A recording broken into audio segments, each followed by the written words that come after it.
Sa Aklat ng Kawikaan, Kapitulo 22, sa talatang 6, turuan mo ang bata sa daan na dapat niyang lakaran at pagka tumanda man siya ay hindi niya ito hihiwalayan. Amen. Praise the Lord. Hallelujah.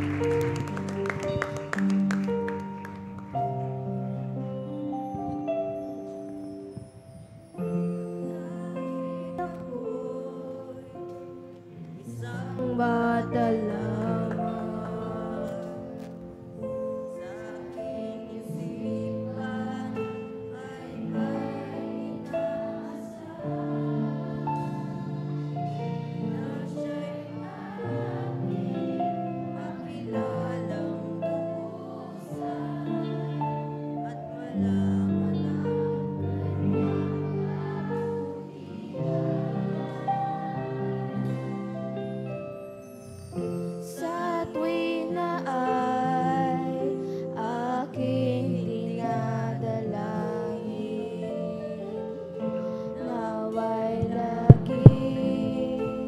maging masunurin, maging mabait at maibigin sa iyo, Jesus, at sa aking kapwa rin, at sa aking paglaki, ako sa iyo'y di lalayo.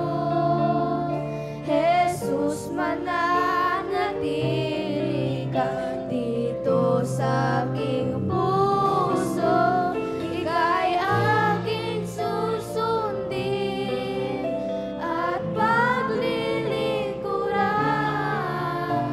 Ikaw, Jesus, ikaw lamang, ngayon at kailan. Amen. Praise the Lord. Hallelujah. Hallelujah. Hallelujah.